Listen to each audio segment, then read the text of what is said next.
हाँ तो प्यारे छात्रों, मैं कमलदेव सर आपको आज के इस वीडियो में हिस्ट्री इतिहास जो है आपका 9th क्लास का सोशल साइंस का एक पार्ट है इतिहास हिस्ट्री बुक, और इसका 5वां चैप्टर जिस चैप्टर का नाम है जर्मनी में नाजीवाद का उदय।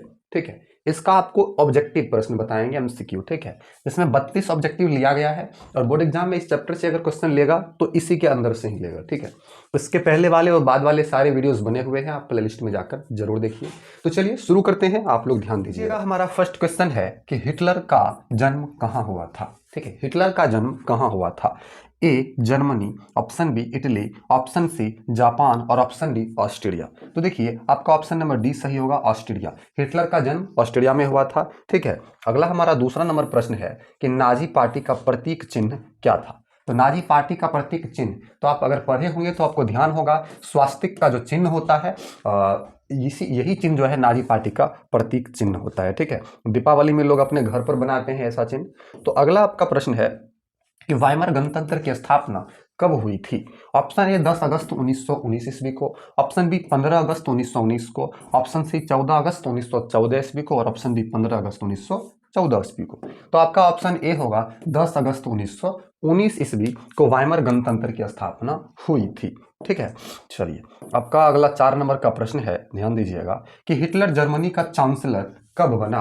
तो हिटलर जर्मनी का चांसलर ऑप्शन नंबर ए 1932 ईस्वी में, ऑप्शन बी 1933 ईस्वी में, ऑप्शन सी 1934 ईस्वी में और ऑप्शन डी 1935 ईस्वी में। तो देख लीजिए हिटलर जो है जर्मनी का चांसलर ऑप्शन नंबर बी होगा 1933 ईस्वी में बने थे। कब बने थे? ऑप्शन नंबर बी 1933 ईस्वी में। 5 नंबर का आपका प्रश्न है, एक राष्ट्र एक नेता का नारा किसने दिया। ऑप्शन ए कैसर ने, ऑप्शन बी हिटलर ने, सी मुसोलिनी ने, डी बिस्मार्क ने। तो एक देश एक नेता का नारा ऑप्शन बी हिटलर ने दिया था। किसने दिया था? हिटलर ने। ठीक है, 6 नंबर का प्रश्न है कि हिटलर ने जर्मनी में किस प्रकार के राज्य की स्थापना की। तो हिटलर ने जर्मनी में ऑप्शन नंबर ए सर्वाधिकारवादी राष्ट्र की राज्य की स्थापना की। ठीक है, चलिए अगला 7 नंबर का आपका प्रश्न है, नाजीवादी किस सिद्धांत का विरोधी था। ऑप्शन ए उग्र राष्ट्रवाद का, बी सैनिकवाद का, सी समाजवाद का, डी पूंजीवाद का। देखिए नाजीवादी जो था वो समाजवाद का विरोधी था, समाजवाद का विरोधी था। ठीक है, चलिए 8 नंबर का प्रश्न है, नाजी पार्टी का संबंध किस देश से था। तो ऑप्शन नंबर ए होगा जर्मनी से, नाजी पार्टी का संबंध जर्मनी से था। ठीक है, चलिए 9 नंबर का आपका प्रश्न है कि आयरन क्रॉस क्या था। तो iron cross option number A होगा जर्मनी की वीरता का पुरस्कार था आयरन क्रॉस। ठीक है, चलिए अगला आपका 10 नंबर का प्रश्न है कि निम्नलिखित में नाजीवाद किसका समर्थक था। ऑप्शन ए राजतंत्र का, ऑप्शन बी प्रजातंत्र का, ऑप्शन सी राज्य की सर्वोच्चता के सिद्धांत का, ऑप्शन डी इनमें किसी का नहीं। तो ऑप्शन नंबर आपका सी होगा राज्य की सर्वोच्चता के सिद्धांत का, समझ गए, समर्थक था। चलिए 11 नंबर का आपका प्रश्न है कि नाजीवाद का सर्वप्रथम उदय हुआ। तो नाजीवाद का सर्वप्रथम उदय आपका ऑप्शन ए सही होगा, जर्मनी में हुआ था। कहां हुआ था? जर्मनी में हुआ था। पूछा जाता है, आपका इंपॉर्टेंट क्वेश्चन है। 12 नंबर का प्रश्न है, नाजी पार्टी का झंडा किस रंग का था। तो ऑप्शन नंबर ए होगा लाल रंग, नाजी पार्टी का झंडा लाल रंग का था। ठीक है, चलिए आपका 13 नंबर का आपका प्रश्न है कि हिटलर ने चेकोस्लोवाकिया पर किस वर्ष अधिकार किया। ऑप्शन ए 1935 में, ऑप्शन बी 1936 में, ऑप्शन सी 1938 में और ऑप्शन डी 1939 में। तो ऑप्शन डी सही होगा, 1939 में चेकोस्लोवाकिया पर अधिकार किया था। 14 नंबर का आपका प्रश्न है कि हिटलर ने आर्थिक स्थिति सुधारने के लिए इसे अर्थ मंत्री नियुक्त किया। तो ऑप्शन नंबर ए गोबल्स को, बी हिल्मर को, सी जालमर शास्त्र को, डी गोसरिंग को। तो ऑप्शन नंबर आपका सी सही होगा, जालमर शास्त्र को क्या किए, आर्थिक नीति सुधारने के लिए अर्थ मंत्री नियुक्त किया। ठीक है, अगला आपका है जनरल फ्रांको कहां का शासक था। तो ऑप्शन ए होगा स्पेन का, जनरल फ्रांको स्पेन का शासक था। ठीक है, आपका 16 नंबर का प्रश्न है कि कॉमिंट्रन विरोधी समझौता में कौन कौन देश सम्मिलित थे। ऑप्शन ए रूस जापान तथा Italy, option B Germany Japan तथा इटली, ऑप्शन सी चीन जापान तथा Italy, option D Spain Japan तथा इटली। तो ऑप्शन बी सही होगा, जर्मनी जापान तथा इटली। ठीक है, अगला क्वेश्चन आपका है 17 नंबर, मीन कैंप किसकी रचना है। Option A Mussolini, option B Hitler, option C Hindenburg, option D Stresemann. तो देख लीजिए मीन कैंप जो है ऑप्शन बी हिटलर की रचना है। किनकी रचना है? हिटलर की रचना है। चलिए अगला आपका 18 नंबर का प्रश्न है, ध्यान दीजिएगा। जर्मनी का प्रमुख औद्योगिक क्षेत्र था। तो जर्मनी का प्रमुख औद्योगिक क्षेत्र रूर था। ऑप्शन नंबर बी सही होगा, रूर। ठीक है, चलिए अगला 19 नंबर का आपका प्रश्न है कि जर्मनी की मुद्रा का नाम क्या था। जो हमारे यहाँ रुपया है, तो जर्मनी की मुद्रा का नाम उस समय क्या था?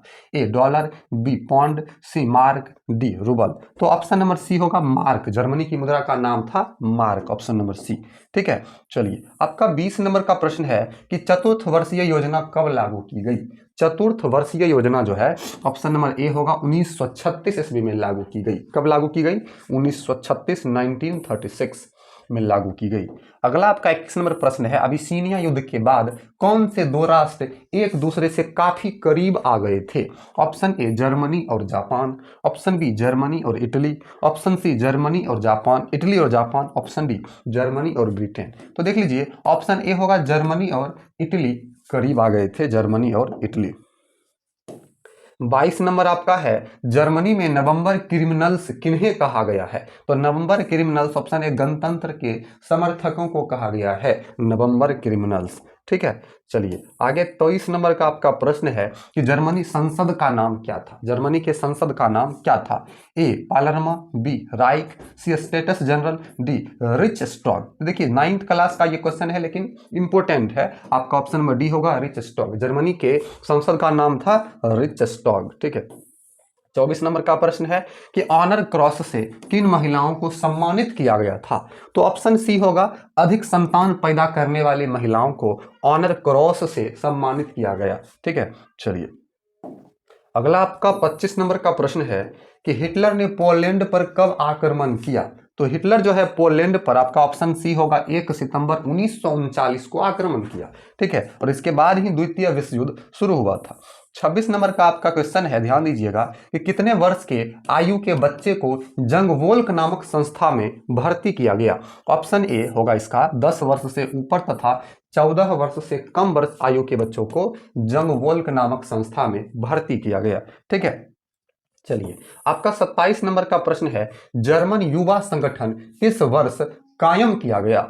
Option A 1925, option B 1924, option C 1926 और ऑप्शन डी 1927। तो देखिए जर्मन युवा संगठन जो है ऑप्शन सी 1926 में कायम किया गया। ठीक है, चलिए 28 नंबर का प्रश्न है कि गेस्टापो क्या था? तो ऑप्शन ए होगा गुप्तचर पुलिस का दल था। गेस्टापो क्या था? गुप्तचर पुलिस, जो चुपचाप आपके बीच रहता लेकिन रहता पुलिस। ठीक है, तो अगला आपका 29 नंबर का प्रश्न है।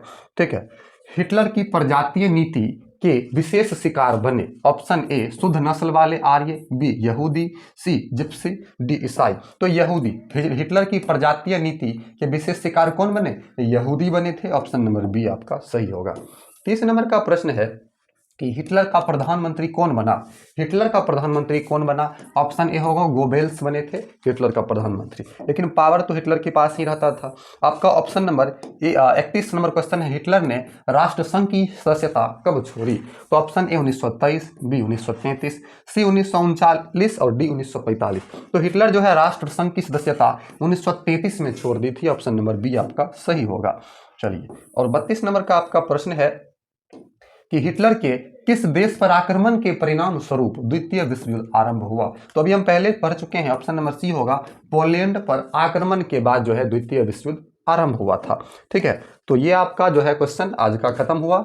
छठा चैप्टर अगले वीडियो में आप लोग प्लेलिस्ट में देख सकते हैं। तो इस वीडियो में हमने आपका ये जो है जर्मनी में नाजीवाद इतिहास का ये 5वां चैप्टर का सारा ऑब्जेक्टिव बताया। वीडियो अच्छी लगी तो लाइक करके सब्सक्राइब कर लीजिए। थैंक्स फॉर वॉचिंग, मिलते हैं अगले वीडियो में, धन्यवाद।